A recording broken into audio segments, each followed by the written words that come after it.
You know, I'm not a betting man, but the number 720 sure has come up a lot in this episode. It's episode number 720.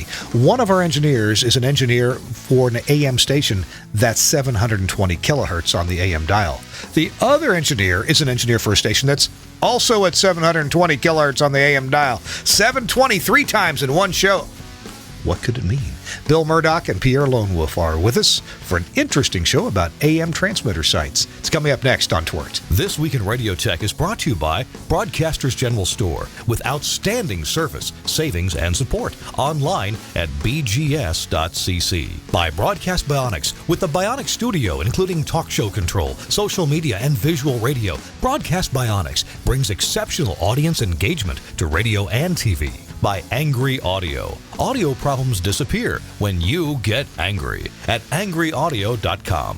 By Nautel. Worry-free transmission you can count on with outstanding control, reliability, efficiencies, and Nautel's unmatched 24/7 customer support. Online at nautel.com. And by Max Connect Wireless. Prioritized high-speed internet service designed for transmitter sites and remote broadcasts. Hey, welcome into This Week in Radio Tech, the show where we talk about everything from the microphone to that light bulb at the top of the tower. I'm Kirk Harnack, your host. So delighted that you've joined us today. This is our 720th episode. We just keep rolling right along. I don't know when I'm going to quit. Part of that's depending on our producer, Suncast. How long will he continue doing this? Because we've got guests lined up for weeks and weeks, and I'm delighted to have our guest today. By the way, little note: Chris Tarr, my usual co-host, he can't be with us today. The power is out. He's roughing it at his house today. He is off the grid. What's ironic.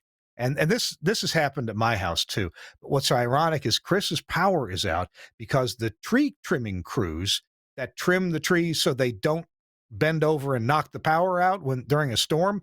Yeah, that process is what killed the power apparently. So maybe Chris will make it in. They were estimating that the power would be back on about an hour and a half ago, and it was not. And they've updated the estimation to where it'll be back on in 2 hours from now. So anyway, Chris probably won't be here. But if you buy a miracle, you find some battery power, and you can join us, please do. Okay, I'm here in Nashville, Tennessee in the Telos Alliance studio. Let's turn the light on here so we all... Hello? There it is. All right. Our TWiRT sign from Charles Sather. All right, on today's show, it's number 720, and here's the happy accident that I referenced earlier. So, there are several radio stations across the USA that are licensed to transmit at 720 kilohertz, or 0.72 megahertz. Well, a few weeks ago, a gentleman who is known to us, he's been on the show before, Pierre Lonewolf. He is the chief engineer at KOTZ in Kotzebue, Alaska. Well, he suggested, hey, 720 kilohertz. So, there's another big station on 720 in Chicago. Why don't we do a show together, me and whoever that engineer is? I said, I know that engineer. That's Bill Murdoch. So, ladies and gentlemen, here on the screen, if Suncast can get everybody on at once, I don't know if he can. It's Pierre Lonewolf and Bill Murdoch are with us here. Both of them engineer for stations. There's Pierre. By the way, Pierre, where are you at, Pierre? Looks busy. I'm in Albuquerque right now. That's not Kotzebue. That's completely different. I attended a board meeting for Kohanic Broadcasting, which does National Native News and Native America Calling, and we were a sponsor for the World Indigenous Business Forum. So that's why I'm here. Good deal. Ben, are you headed home now? Yes, we're at the airport. Had trouble with Alaska Airlines not opening check-in for a half hour late, going through security, finding a quiet spot, but I'm here. Well, I'm glad you're here, and I understand your wife, Rosie, is with you. So hello to Rosie. Glad she's with you. And we're going to, I guess, Justin, let me ask you this. Are you going to get called to board anytime soon, or do you have the whole hour with us? Our plane takes off at 4:40 local, so I got the time. Okay, good deal. Where our other guest is smiling at us from his palatial office in Chicago, Illinois, and that's Bill Murdoch. Hey, Bill, good to see you. I don't know if I call it palatial, but it's the office. You've got a window office. That's nice in downtown Chicago, right? It's true. It works out. I can see the river. So when Really? they die and Okay. stuff, we can see the dying of the river. Very exciting for St. Patrick's Day. Yep. And Yeah, then we can see the that's lake out of Studio A. my brain went to the same place. Can you see them make the river green? And that obviously, yes. Wow. Yeah. Well, Bill, you've been on our show before, also, haven't you? No, I have not. This is my first time. So. Oh, that's right. You and I did a lot of video interview about your Telos Infinity intercom system. That's right. Correct. Yep. Yeah, and that ties in with your Telos VX system. So we got the introductions out of the way. Pierre, you're the one that had the idea for this show. And before we go to our first quick break from Nautel, Pierre, what was your inspiration? What made you think, hey, why don't we get two of these? I'm on 720. Why don't we find another engineer on 720 and talk about interference or propagation or transmitters or whatever? What gave you that inspiration? Well, just like all my good or bad ideas, it just popped into my head. Well, see, I thought you were going to credit Rosie with that. Well, if she wants it, she can have it. Okay. All right. Well, let's tell you what, just so we can have in our mind before we go to this first break, Pierre, your facility, KOTZ. Now you've got some FM there, but your AM at 720. Tell me about the licensed facility. What are you licensed for there? Okay, we have unlimited hours, 10,000 watt, non-directional system that's been running since 1973. Yeah, 1973 is when we got our license, and we're a public radio station in Northwest Alaska. We have 6 full-time staff and volunteers, and we do fundraisers and all that stuff. Sell T-shirts to keep us going. So, and your tower is what, a quarter wave, something taller than that? What is it? Quarter wave tower. It's a pi rod, solid rod. I don't like hollow tube towers. And that's actually our second tower. Our first one got hit by a plane in 2001. And so we had to rebuild after that incident. Oh my goodness! I was going to mention that you guys are close to an airport. I used to fly little planes, haven't in quite a while, but people oftentimes use AM radio stations as an NDB, a non-directional beacon, because they tend to get out a lot farther than the little, 25 watt or whatever the regular FAA's NDBs are. Although I must say, my stations in American Samoa, we're familiar with the airport there, and they have a 10,000 watt non-directional beacon in American Samoa with a horizontal antenna. Pierre, are you aware of airplanes using your station to find the airport? Oh yeah. The pilots tell me all the time for the last 50 years they tune their AM radios. Airplane radios are still AM. Don't ask me why, but they tune to us and they use us as the non-directional beacon. When they first went on the air, we were actually diplexed to the non-directional beacon north of town with a flat top T antenna. We had a diplexer made by Hamilton Edison, and I credit those guys with teaching me antenna tuning units. But because if you can do a diplexer, you can do a single ATU, no problem. No problem. Yeah. I hear you. Dane Erickson Bill Murdoch. was the guy, come think of it. Oh yeah, Dane Erickson. Sure, I've met Dane. Yeah. Bill Murdoch, you're in a similar situation. You got a 720 antenna, and it's close to an airport. Tell me about your situation. We do. We're just slightly west of O'Hare Airport here in Chicago, and it's kind of neat. We have the call letters in the grass. They're like 50 feet tall, so you can see them when you're landing. So it's kind of fun, and also it depends how much.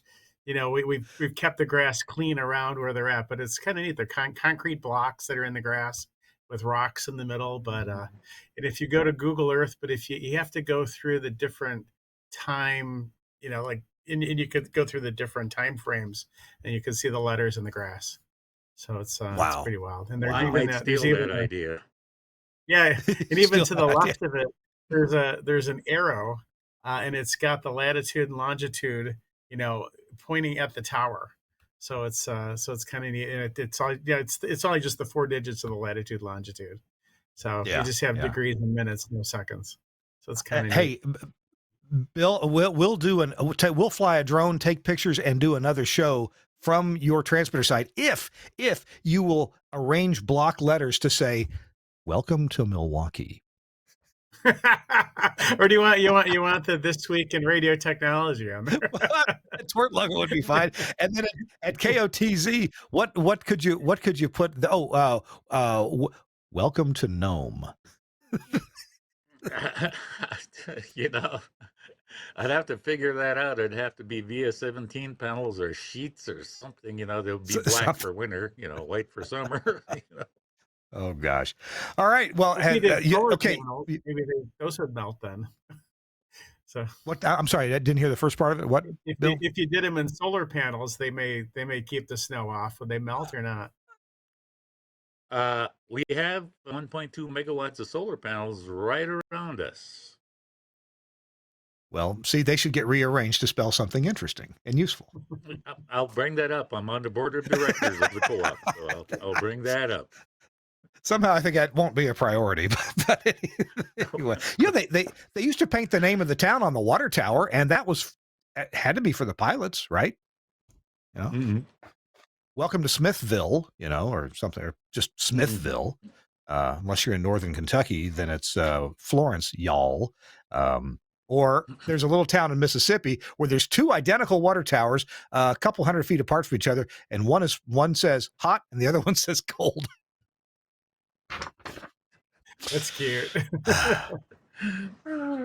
Oh man! Hey, guys, we're gonna jump right into pictures and stories here in just a minute. It's This Week in Radio Tech, our 720th episode. I'm Kirk Harnack. It's brought to you in part by Nautel, and we've been talking about this a while. We're going to talk about it a little bit longer, and that is the Nautel HD Radio Test Drive. It's an offering intended to break down those barriers that are keeping many broadcasters from trying HD radio. HD radio transmission has the potential to create a critical presence on the car dashboard and help stations stay competitive in a field of choices. And, those media choices came along technologically later than radio. So that's why, Spotify and Sirius XM and so many other services will put graphics right there on your dashboard. And to do that with radio, you need to be HD radio. It's an easy, minimal cost option to turn on HD radio transmission so you can try new revenue generating opportunities. You can experiment with new formats, languages, or even short-term pop-up event stations. You can counter competing alternate media. And hey, frankly, you can counter some competing media that's right there in your market. Let's say you've got a competitor who's doing country music and they've got a 18 share. Well, you could go try to grab part of that, maybe half of it, maybe split that. That's an old tactic. So what do you need to get started? Lease or purchase a Nautel GV2 transmitter, or you can upgrade your GV transmitter to a GV2. You need an Xperi main station or equivalent license and a signed trial agreement with Nautel. And you need to produce some content. Of course, you can just put your regular FM on the HD1, but if you want some additional content, do an HD2, an HD3, even an HD4. We are doing that. My little station in Oxford, Mississippi. We have an alt rock station there with alt rock, of course, on the HD1. We've got oldies on the HD2. And we've got a light urban AC on the HD3. So that's working out quite well for us. Check it out from Nautel. Go to nautel.com. Nautel.com is the website. And or talk to your Nautel your Nautel representative. Maybe it's Jeff Welton or Jeff Wilson or somebody else where you live. Check it out. Thanks, Nautel, for sponsoring This Week in Radio Tech. I'm Kirk Harnack. Our guest, episode 720. Both of our guests are engineers for a station on 720 kilohertz. And I could not have planned that even if I tried. So thanks, gentlemen, for joining us. And it's just a happy occasion. All right. let's see. Let's jump right into at least a couple of pictures, and then we'll get some stories. Bill, we don't know what order the pictures are in. It's always a mystery. So let's pop a coin in the gumball machine and see what pops out. Sure. Ah, There's the what is tower this, Bill? base. Yep. So that's the tower base. So we got our, we're running at 50 kilowatts day, night. And you can see the Austin rings. You can see the lightning balls there. And, it's about 6 feet from the base of from the ground to where the bottom of the bottom insulator is. And then you can see the feed coming out of the transmitter room there. That's right. It's the tuning shack. So. Tuning shack, yeah. Now the first question has got to be, why are there 2 Austin rings? I'm not going to venture a guess. You can tell us why. Well, they're, it's suspenders and belt.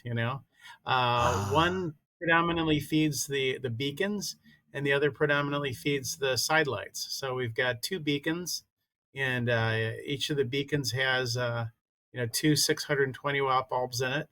And then we've got a total of 21 side lights. They're 100 watt and I think 106 watt each. And they go up the side of the tower, and there's seven rows of them, or 7 layers of them. So, and then there's also some switching at the very top of the picture. There's some switching that you could switch one Austin ring to do all of the lights, or the other one do all of the lights, or vice versa. So if we need to, it gives us a little backup. And just for those very few engineers, or maybe there's some, this show has a lot of AM, or a lot of radio enthusiasts who may not be engineers watching it. And so the purpose of the Austin rings, those donuts, one inside the other, man, those are hard to fry too, but you better believe that Homer Simpson loves those things. That is a very interesting design. They're a transformer to get AC power from one side of the insulator to the other. Bill, can you give us a little more explanation as to how these things work and why they're used? Well, the thing is, the base of the tower, you see the where the insulators are. That's the tower is at 50 kilowatts above ground. So you've got that, then you've got the you can see the feed coming out of the building. You've got our little drip loop. And then that feed goes and it hits the tower. It kind of goes up and across and to the base of the tower. And, it just makes it work. I mean, you can either do it with coils or things like that, but this is a nice, efficient way to do it. And it gives you full isolation from the AC that's at, ground potential versus the AC that's at 50 kilowatts. So, Suncast, I like how you zoomed in on that. Can you pick one set of Austin rings to zoom in on? And so the bigger, fatter one that is connected to the bottom, that is half of a transformer. It has probably 110 or 240 on that? It's got 208 on it. 208, okay. And so that actually is the primary winding of a transformer. Now, normally a transformer is wound on a steel form, a bunch of steel plates, because that makes transformers really efficient. But this one it's 2 rings, one excites the other, and the upper one has no electricity on it until the power is turned on to the bottom one. And then it induces, a similar voltage, or maybe these are designed to give you 120. I don't know. But it does go down to 120. Yeah. So. Okay. So maybe that's why the bottom one's fatter. Could be. Yeah. Yep. So the up and the whole idea here is we have to keep the tower insulated from ground. So we can't just run a power cable across that insulator. We have to keep everything set, because the tower is 50,000 watts. The ground is ground, and never the two need to touch each other. Correct. And another way you could do it is if you take your wire and wrap it around and make it into a big coil. That's choke. That gives you an infinite resistance at 720 kilohertz. That'll also work too. But so this is a nice way to do it. Some people might call that a common mode choke, in that you've got 2 AC power wires wrapped around and around and around, and they're parallel with each other, wrapping around and around a form. And if you look at both wires together, it's a choke that the Correct. RF at 720 kilohertz can't Yep. really get across all that. But the AC power that's going like this in the two wires, it doesn't mind taking a circuitous route round and around and around and around. It's going to come back out and go and give you 120 volts. So, Yep. okay. Yep. How about that explanation? Because it's 60 hertz. At 60 hertz, it's a nice short. It just goes the way it needs to go through the wire. But at 720 kilohertz, it's they see it as an open. So Well, that's how that works. we don't have a picture of it, but let's get Pierre. Pierre, what kind of tower is yours? How is it fed at KOTZ? Series fed insulated base. It's a hot base tower, about 720 volts, even, I think, something like that. We have a key antenna matching unit. Pretty standard. Kintronics has done our stuff for years that we use. I like Kintronics; they make great stuff. And we have Austin ring transformer at the base too as well, and some ISO couplers for the National Weather Service and or STL and telemetry return link, and for the lighting, of course. And it's pretty standard stuff. It's nothing, really romantic. Well, that's good to know that you have a similar AC feed system, an Austin ring transformer, as Bill does. So what you've got looks a lot like what Bill has at WGN. Oh yeah, it's functionally the same, basically. Now, Bill, I didn't see any ISO couplers, and someday we can talk about those more in depth. But do you have any on that tower? Any reason to have one? Nope. We have nothing on the tower except for lights, because the tower was put up in 1939. So it was very, very much before 222. What is it, H now or K or whatever 222 standard we're at right now? But it's that's about all we could put on it. Unfortunately, we have 2 layers of guy wires, and that's what we've got. So it's a 10-foot face tower. It's big, and the base voltage is about 30,000 volts. So it's and it's a half wave tower. So we're at 748 feet. So on this whole idea of an AM tower, and probably the majority of AM towers in America anyway are series fed. So the tower is insulated with usually a ceramic insulator from the ground, and the tower itself is typically a quarter of a wavelength tall. So it's going to be a different height for different parts of the AM band. And it's series fed. And that means if you want to put anything else on the tower, like lights or an FM transmitting antenna or a National Weather Service transmitting antenna or an STL, a microwave receiving antenna, you've got that problem of you've got to jump that base insulator. And there's several ways to do it, but we referred to an ISO coupler as one way to do it. And that's where, coax goes in the one end of it and coax comes in the other end of it. And the grounds of the two are insulated from each other. They actually the grounds don't connect. But inside the ISO coupler box, there's basically, 2 antennas right next to each other. They're loops of wire that are loops of copper that are just the right size, and they're close to each other. They don't touch because that would be bad. But basically, you get a great transfer of power of whatever you're trying to get through there, whether it's a tiny received signal from a microwave antenna or whether it's an FM transmitter that's trying to go the other way with some power.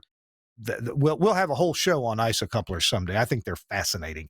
And in a way, an Austin ring transformer is a little bit like an ISO coupler. So just meant for a totally different frequency. Bill, you've got, I'm sorry, somebody may have been trying to get a word in edgewise. Should I be quiet for a second? No? Okay. Bill, let's take a look at the next photo that you supplied. Oh, it's the 50 kilowatt bug zapper. Okay. So those poor mosquitoes just had bad days. And we'd sit here and get like, and you'd hear the carrier pop for a second and go right back on. And that happens. And what happened was one of the hawks, the resident hawks on the towers decided to leave a snake on the tower just above the insulator there, and the mosquitoes and flies are attracted to that snake, and they love just kind of going to different spots, and yeah, that's our bug zapper. Bill, what brand of transmitter do you have there? We have a Harris. We've got a 3DX50 as our main, and we have a DX50 as the backup. Oh, okay. Well, that's exactly what they have at WSM down the road. I think the WSM uses them the other way around. They use the older one as their main, and the 3DX is their backup. But anyway, so you could do a commercial. Hey, it's an AM transmitter. It's a bug zapper. It's an AM transmitter. And a bug it's zapper. a bug zapper. You're both right. And you never thought that it really does work. But if you take a fluorescent light tube by the tower, it lights up fine and blinks with modulation. We did a video at WSB in Atlanta. Charles Kinney and I we held he held a fluorescent tube, and I videoed him. We turned out the lights in the tuning house, and he did this with it, and then in post production, the lightsaber thing. I added the lightsaber noise from Star Wars. Yeah.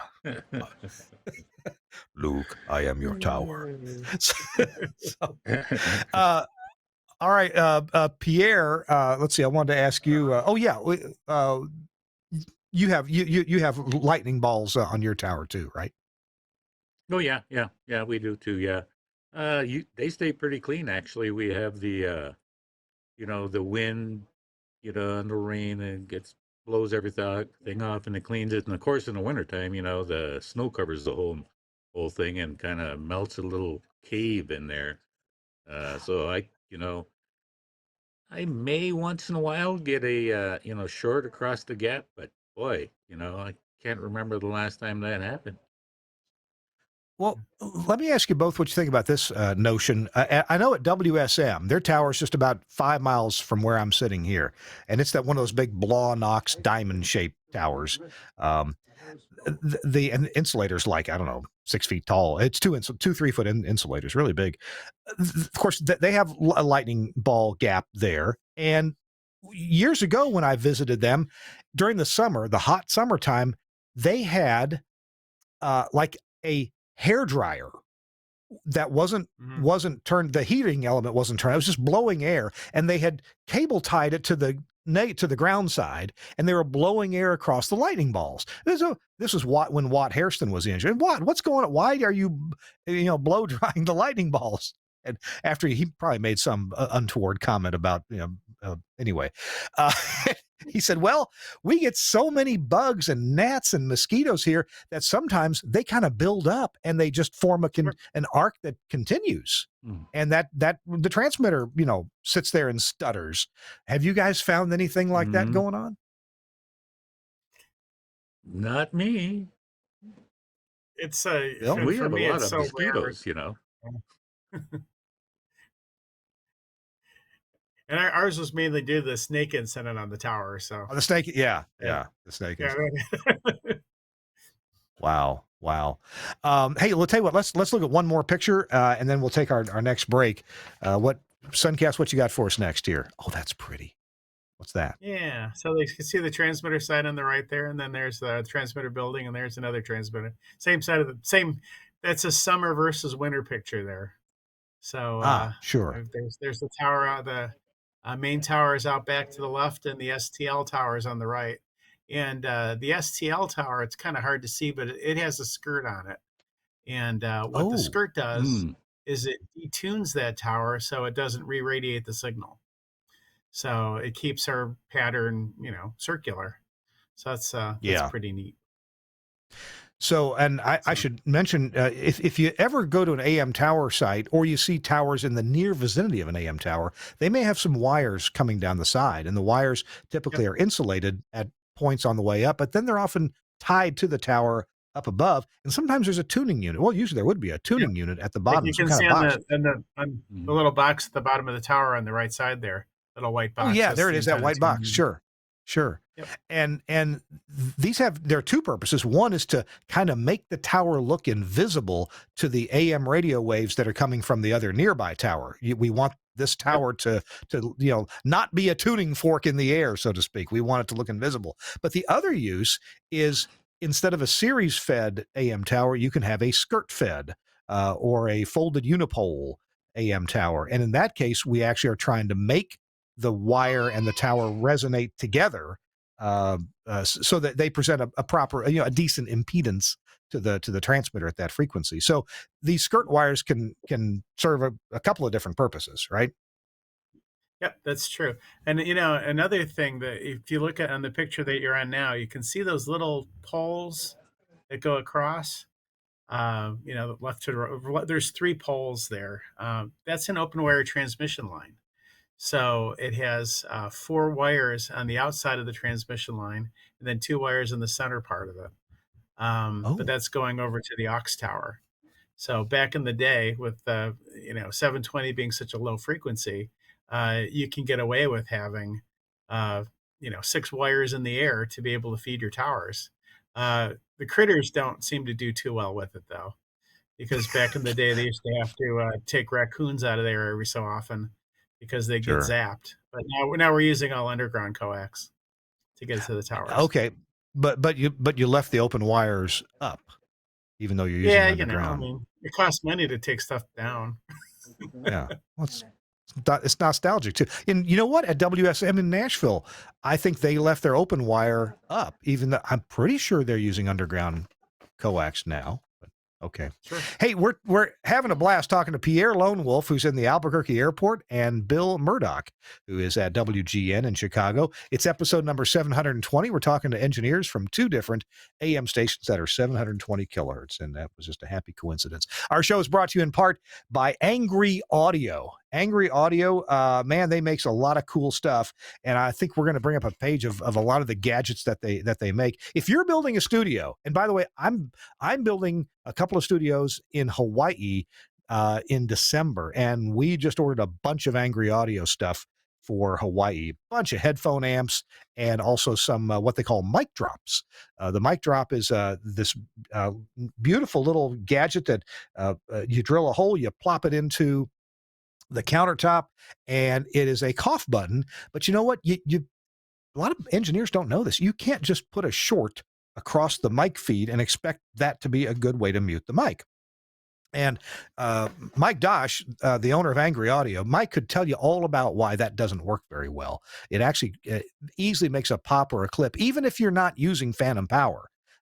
There is that's just not a great way to do it. And he's got I don't know if it's patented or not, but Mike Dosh has a very, very quiet way to accomplish muting of a microphone by the guest. They make all kinds of things to help you build studios. Of course, we ordered some of the headphone gizmos for the announcers, and then the guest gizmos for the guests. That way they can have their own headphone amp and their own control of their headphone volume.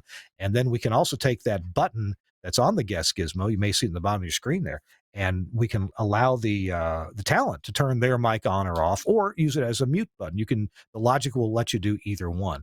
So many cool things for your studio that are made by Angry Audio and designed, a lot of these by Mike Dosh.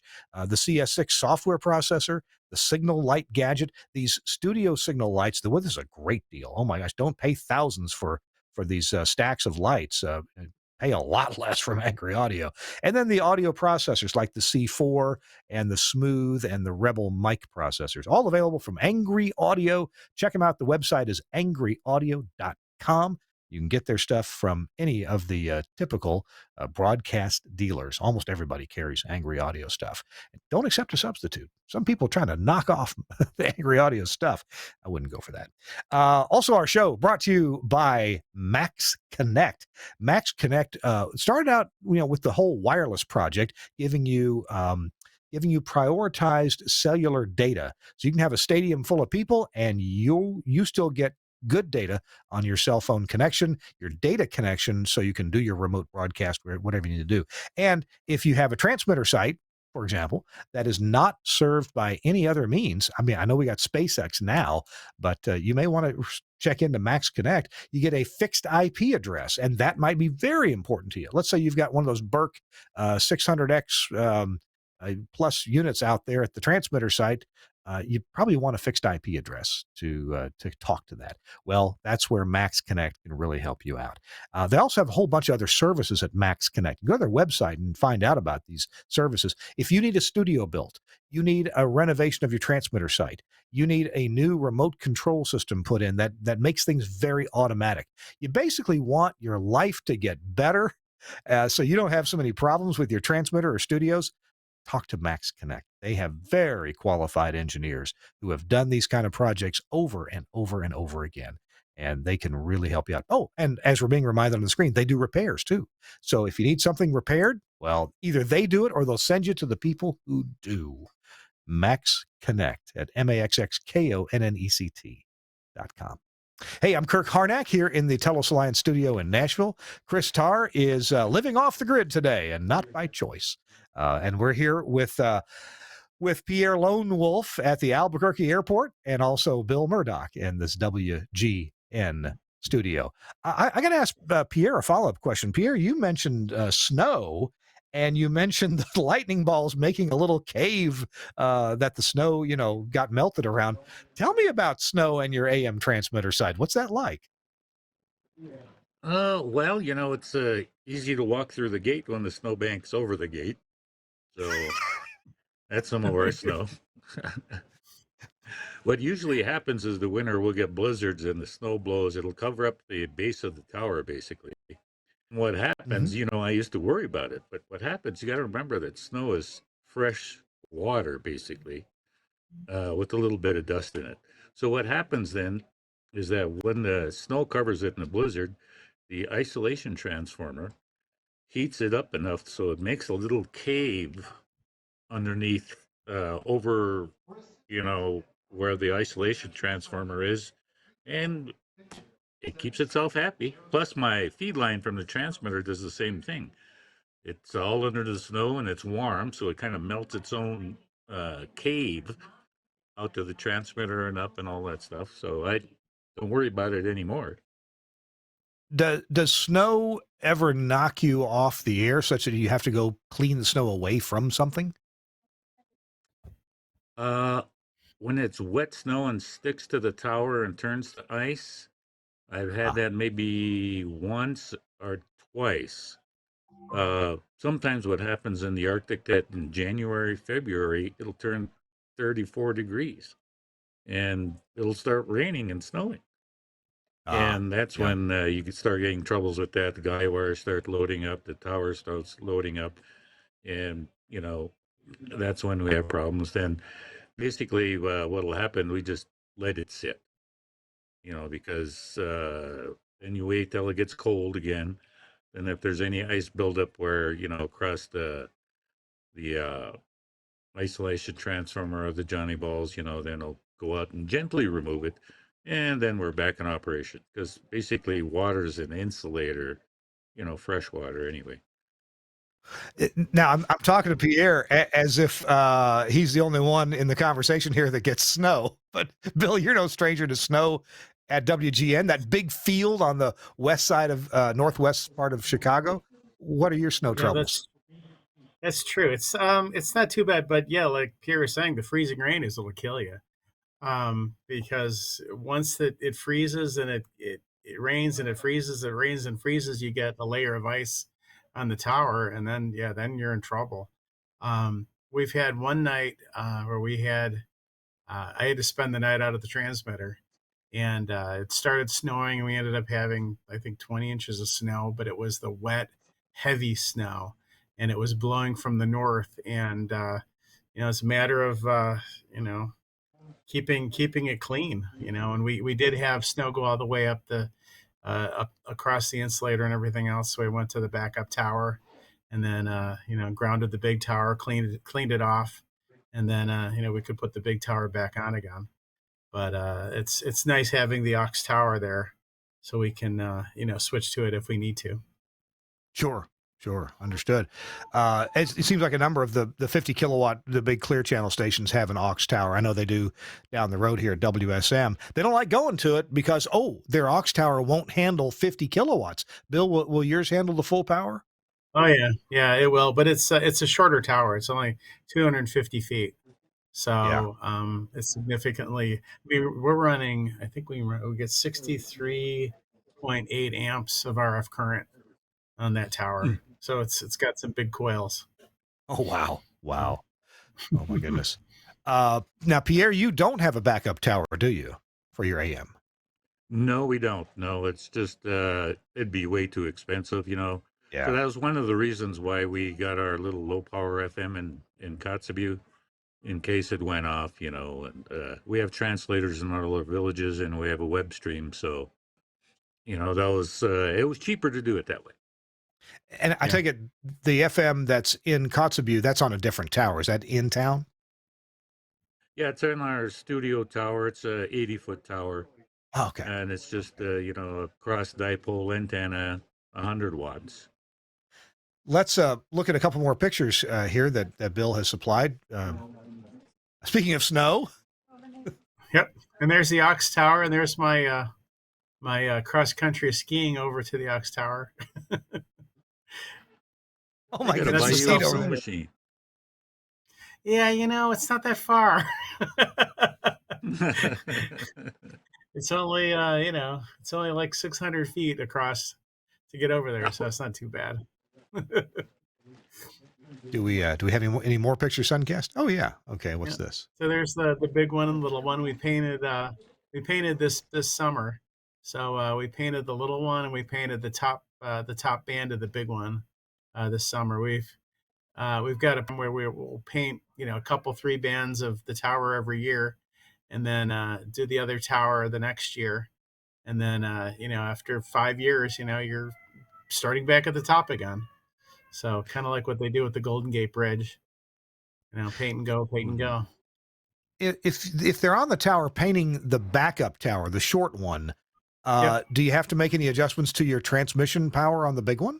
Yeah, I had to reduce down to 25 kilowatts to Hmm. keep it within the ANSI regulate.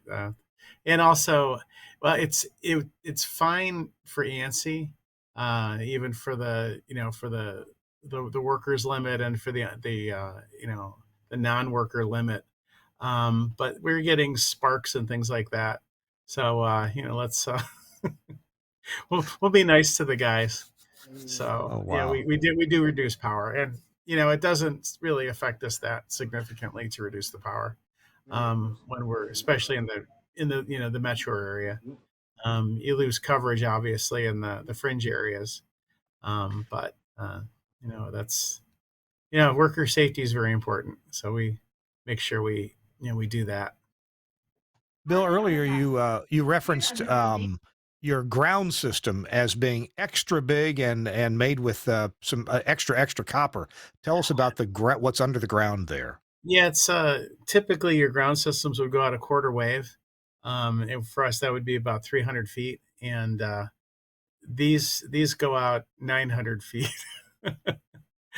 for the big tower, and then for the little tower, it's about 500 feet that it goes out. And then where the two ground systems hit each other, there's a bonding strap where the two ground systems hit. But Yeah. yeah, we've got some nice grounds there. How old is that copper? Well, the last time it was redone was back in the 80s, so that Oh, would make okay. it Okay. 40 years or so. Yeah. Wow. So the No, whole but the whole field was torn up to put in new copper in the 80s? for the new copper, yeah, and the original copper, yeah, was put in there in 1939, and back then that was before we. Right now we've got a swamp to the north of us, but back Hmm. then there was no swamp over there, so they Ah, rerouted a river so they could put in a water filtration plant. So that river helped create the swamp that's there now. So helps with the uh, ground system. I'm sure. And you've got a move coming up. We're going to get to that in a few minutes. Pierre, what about your ground system? They really went overboard at WGN. Is yours more standard? first of all, mine just lays on the ground because you What? can't plow tundra. You Okay. can't plow tundra. Hmm. Otherwise, you'll have a deep hole. So, it's basically 330 feet, 120 radials, and it just lays on the tundra, and the tundra kind of like swallows it up. But I redid it once, and I'll have to redo it again next year because we have snow machines and four-wheelers and duck hunters and all that stuff that'll pull a radial out here and there, get tangled up with 3 or 4 radials. So, yeah, I think we have a special dispensation from the FCC where we don't have to bury our ground radials because we're on the tundra. Yeah. Yeah. Wow. That's interesting. And is it a standard, quarter wave out Yeah, from the tower? it's all Yeah. standard. Yeah, it's just, above ground, and nobody steals it unless they're wrapping it around their four-wheeler axle or snow machine track. That's interesting. You bring up that nobody steals it. And one of my tower sites in Mississippi, we had some thievery going on a few months ago. They actually stole the AC power wires that went from the transformer on the pole down the pole underground and then up to the meter base. Wow. Anyway, I'm amazed that you don't have a theft problem there. No, There's no place. no, we never had an issue. Is there no place to sell it? Do with it? Yeah, there's no way. I have an accidental theft problem that we had at one of the places I was at. We had an AM station, and the tower was on the top of the roof, and it was a flat roof, and it went across, and the wires, went across the roof, and all that, and so there were some air conditioning guys who were doing some work for another tenant of the building. They're like, yeah, we got rid of all of that wire that was on the roof here. So you didn't need that, did you? Yeah, we kind of do. And that day we had the AM in our phone system, and it was a whole mess. And we were the FM of an AM FM combo that were owned by different owners, but it was formerly co-owned combo. And then we got all the AMRF back into our phone system again. It's like, thanks. You guys don't need that screening here, do you? No. So before we're going to take another break here in a second. When we come back, we'll talk about propagation. If you guys ever hear each other, if you're off the air for maintenance, can you hear the other? There's 3,000, according to a website I went to, there's 3,200 miles, Great Circle miles, between your two transmitter sites, or very close to there, or a little over 5,000 kilometers between the two. Or if you're interested in nautical miles, it's about 2,800 nautical miles between WGN and KOTZ. There you go. There's the numbers. Same thing I was reading it off of. I hope that's kind of close to right. So I'd be curious about propagation and what if you've ever heard each other, that kind of thing. Our show This Week in Radio Tech is brought to you in part by our friends at Broadcasters General Store, and they represent everything you need to build radio stations. Yeah, we just ordered a bunch more stuff from BGS and had it all shipped out to Hawaii, to Maui. And one thing they carry is broadcast tools, the whole line of broadcast tools goodies. These things, man, they will help you out in a pinch. Sometimes you just need to get contact closures from here to there, or you need to be able to remote into somewhere and close something. Maybe it doesn't need to be part of your remote control system. Maybe it's kind of a backup to your remote control system. Maybe you just want to know when somebody opens the door and have it separate from all kinds of possibilities. Well, Broadcast Tools makes the IO Sentinel 4G2. That means Generation 2. It's a web-based GPIO interface. It's a robust, full-featured Ethernet-based data acquisition and remote control device. It has 4 optically isolated status inputs and 4 programmable relays. The IO Sentinel 4G2's 4 isolated inputs can be configured for wet or dry contact closure, status, logic monitoring. The 4 1-amp single-pole double-throw relay outputs can be configured for on, off, pulsed, or reboot operation. And you can monitor it or control it over any IP network. You can do it locally, or if you can, get yourself into it remotely by IP, you can certainly do that. Here's what's also cool. You can connect 2 of these back to back over a network. or over the public internet. And that way, if you get a contact closure at one end, you get that closure at the other end. Maybe you've got a satellite receiver at the transmitter site because that's the only place you can put it, and you want to bring some contact closures back. Well, here's your answer right here. These will bring them right back to your radio station for you. You probably have the audio taken care of. This will take care of the contact closures coming back. This is really cool from Broadcast Tools, as are so many things that Don Wingett designs and makes at Broadcast Tools. And you can get it all from Broadcaster's General Store. Their website is bgs.cc. bgs.cc on the screen, just a small example of all the different things you can get there. I have been buying from BGS for years and years and years and years and years, even back to my engineering for Sam Phillips days back in Memphis, Tennessee. And their phone number, they are set up to take your phone calls. They're very friendly too at 352-622-7700. It's on the website, or maybe you can memorize it like I have after saying it 720 times. Check it out from Broadcaster's General Store. And thanks to BGS and Broadcast Tools for sponsoring This Week in Radio Tech. It's Kirk Harnack. Chris Tarr is off the grid today, not by choice. And we're joined by Pierre Lonewolf and Bill Murdoch. Gentlemen, let me ask Suncast, were there any more pictures to show? Or was that it? Oh, one more. There we go. Bill, what are we looking at? That's looking to the north edge of the tower, with the swamp on the left, and that's I-290, the expressway, in the background there. So, and it's pretty wild when you look at the curve. It's the curve of the guy wire. You can see it goes kind of straight down, and then it goes straight across to where the where the anchor point is. So it's pretty neat. You don't think of guy wires as being curved, but yeah, they're very curved. Oh yeah, and there's some cool math that describes that. Is it a portion of an ellipse, or is it more complicated than that? Not that ellipses are simple. Maybe parabola or something. I don't know.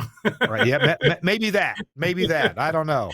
And then you can also see on this one. You can also see the now it's a little bigger than a Johnny ball. It's the insulator, on the guy wire. So what you do is you split up the guy wires so that they're equal to less than 1/10 of a wavelength. So then that stops the guy wires from distorting the signal. So it makes them also look invisible to the tower, just like you do with the skirts for the other towers when you detune.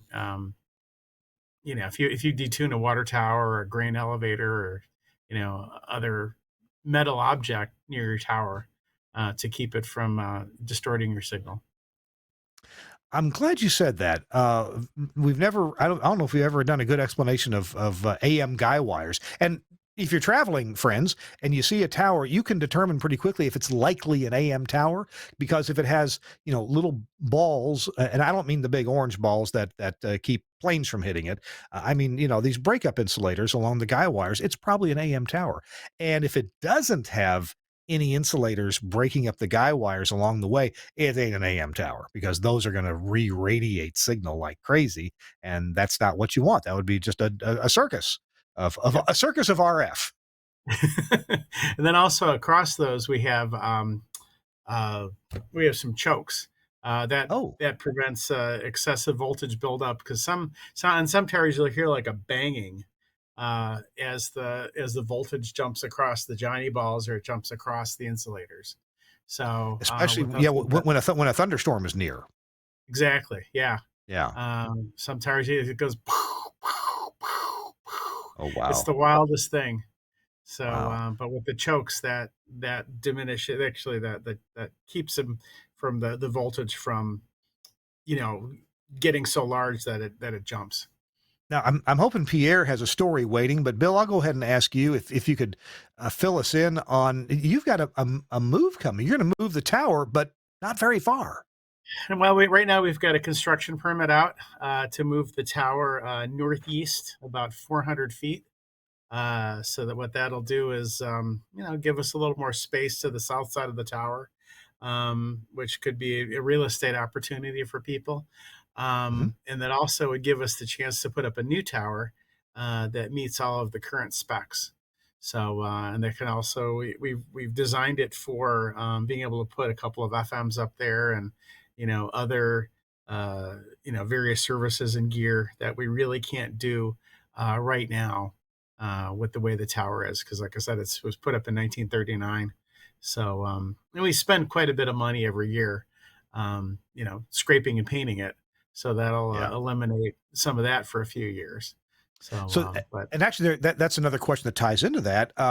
You really can't do anything to change the lighting system that's on that tower now, because it would change. It would bring about a domino effect of additional filings and stuff you'd have to do with the correct. tower. Yeah, But the you've current got, lighting system is all Mhm. grandfathered in, and that's Yeah, specifically part of our license. And if we were to do a new lighting system, we'd have to go with what the current standards are. So right now we have 2 beacons. We'd have to go to 3 beacons, and then we'd also have to have flashing side lights and the whole deal with that. So there's a lot of things we need to do to change it. If we did go to LED, we'd have to we would lose our grandfathering. yeah, So yeah. that changes a lot of it. So, Well, it's interesting that you've got a number of different reasons to replace the tower, and part of those reasons are you need to move the tower for other opportunistic reasons. And you mentioned right now you can't put FM antennas to transmit on that tower, and it sure would be nice. You got the vertical real estate; it'd be nice to be able to correct. do that. Yeah. Yep. Wow. Wow. That's, I think it's fascinating how all this stuff works out. Pierre, Mhm. Bill's putting up with a lot of complications and some exciting things that aren't exactly engineering, but they involve his oversight on all that. So Pierre, what's exciting going on at in Kotzebue with Well, for me, I your suppose it's Mhm. dealing with climate Uh-huh. change issues around our site. Uh, Part of it is sinking, part of it is rising, part of it's going underwater. Mm. Uh, Trying to get gravel and insulation laid down, straighten out the fence. Uh, Dealing with animals, mostly. I mean, run over by a muskox one time. Tried to punch a moose because it scared me going out. Oh, no. But yeah, animal stuff. But more of it's environmental stuff with the changing of the tundra and stuff. Uh, it's getting hotter, it's raining more and stuff like that. That's the big thing I'm battling now. Gotcha. Gotcha. It's thinking about, both of you operate AM stations that are relatively well listened to. I mean, WGN, is just a legendary radio station. And in Kotzebue, Pierre, do you feel like you still have a worthwhile number of listeners to the AM as opposed to the FMs and the translators that you've put on? Oh yeah, yeah. All of our villagers listen to the AM, of course. So we web stream, and we have a large Russian audience, I'm sure, on the other side. That I think there's more people on the Russian side than there is on the Alaska side there. So yeah, they listen to us on the Russian side. So we have 8,000 people in the Northwest Arctic. Red Dog Mine is probably 1,500 people. We have a translator there. We get a lot of skywave propagation. I've gotten QSL cards from radar sites in Canada, Finland, all over the place. And people listen to us. Every once in a while we get an email, to the station. It's really strange. A lot of people listen to us in the 48 on our web stream. Yeah. Yeah. Simply because we're not quite a public radio station with nothing but classical, but we're not quite a commercial station, so we play a wide variety of music. If it's good, we play it, basically. I'm telling you, with all your Russian audience, you should get some. You definitely should get some Smirnoff underwriting going on there. Hey, I had a Russian give me a bottle of Russian rum. It was Uh terrible. But we drank it. huh. Oh, It was hey, Gentlemen, I wish we had 2 hours, but we don't. I've got a one more announcement to make, and then when we come back, I'm going to be looking for a tip of the week from each of you, something that other engineers might be able to grab, carry with them, use in the future, or just some interesting tidbit of information. But kind of a final word, 1 or 2 or 3 minutes from each of you coming up. This Week in Radio Tech with Pierre Lonewolf and Bill Murdoch. This has been a real enjoyable show, and there's a little bit more to come, so don't go away. Hey, our show is brought to you in part by Broadcast Bionics and this product they have called the Virtual Rack. Now, you know that I've been very much involved with virtualizing broadcast infrastructure. And all that means is broadcast infrastructure things like audio processors, phone systems, audio consoles, intercom systems, all that stuff that is not delivered inside proprietary hardware. It means that it is software, oftentimes very similar to the software that's running in proprietary hardware, but this is software that runs in commercial off-the-shelf hardware, or like a KOTZ server, commercial off-the-shelf server. So Broadcast Bionics has something called Virtual Rack, and Virtual Rack makes this easy. Now, I'll tell you why it's important for this to be easy. Hey, as engineers, we know a lot about computers and keeping different computers running, and Windows systems.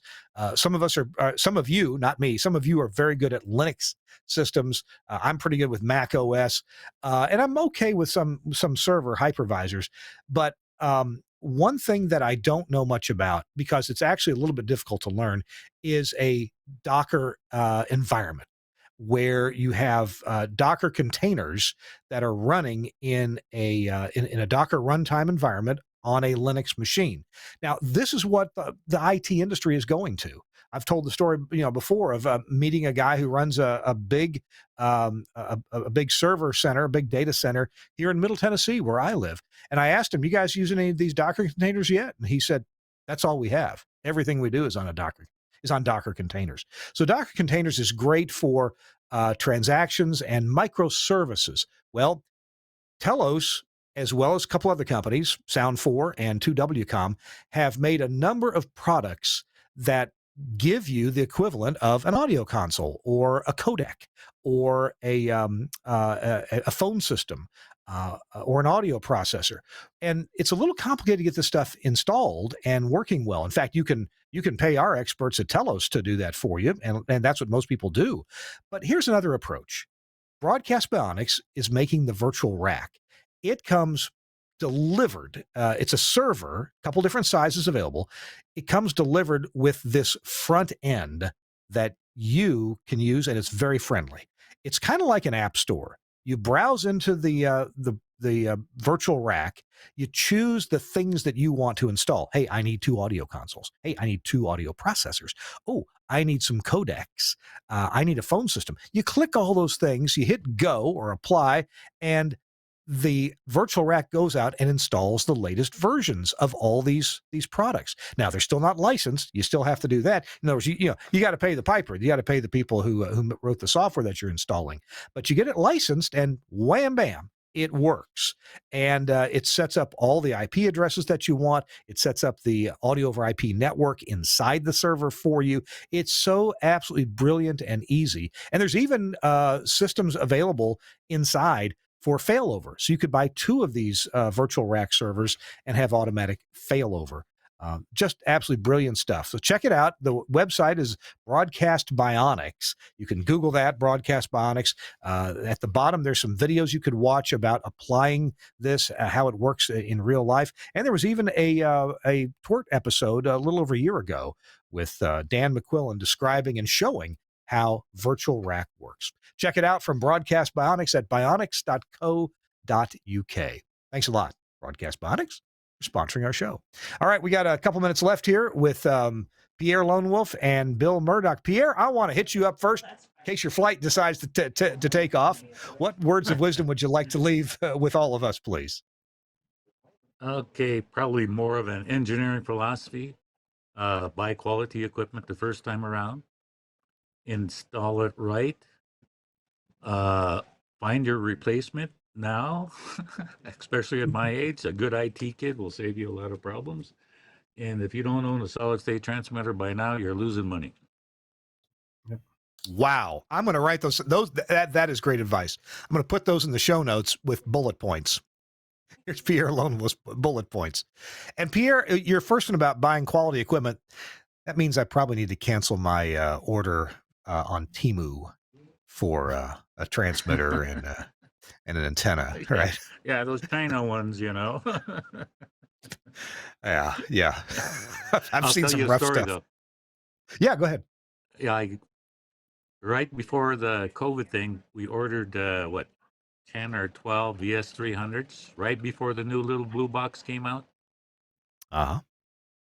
from Nautel. And now I want the blue box, so I got to figure out if I'm going to get the blue box or stick with the VS300. Well, VS300 is tried and true, and the new VX from Nautel. It's a great box and very modular. Yep. So yeah, it's tough. Yep. It's tough. Good advice, Pierre. I'm going to go back, listen to the show, and write those things down.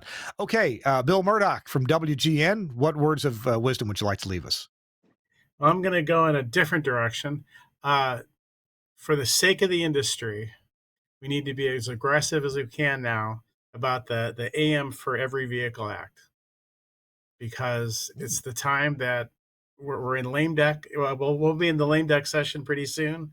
And, we really want to make sure that, people have access to AM and FM radio, because, if AM disappears from the dashboard, FM will not be very far behind, unfortunately. And we like to be able to provide the best, curated information we can and the best emergency information we can for free, and we do public service, and we want to make sure that we can service the public. That's it. That's get a hold of your congressman and your senators and stuff to make sure that this bill becomes a law, because we want to stay on the dashboard. We sure do. And you brought up the first time I've ever heard anybody bring it up. If we lose AM on the dashboard, you can probably see the end of the road somewhere where we would lose FM as well. The financial incentives for automakers are not there for our services. We don't kick them back money like some of the other paid services do. And they can't monetize the data. So if it's other other services, they can monetize the data. Yeah, I hear you. Well, Pierre and Bill, thank you so much for being with us. What a great show. I've had a smile on my face the whole show. Great stories and good technical information. I really appreciate both of you. We never talked about propagation. Do you guys ever bother each other? No. No. No? At 32. No. But I will shut off the transmitter and bring a good radio out to see if I can hear you. You know what? Attach it to the tower. So we've done some DXing on our tower when we had to do some work one night, and we picked up some stations from Mexico. Believe it or not, it was a hoot. And out east, we'll get Norway and Sweden. People will send us DX cards in the winter. What happens is the BBC also has a service at 720 kilohertz, and they turn off from midnight to 10 seconds after midnight, and that's when people pick us up. It's the wildest For 10 thing. seconds. Wow. 10 seconds. Wow. Gentlemen, it's been a pleasure. I really appreciate you. Suncast, thanks for a great job in producing today's show. I appreciate you very much as well. And, we will be back next week with another edition of This Week in Radio Tech. Bye-bye.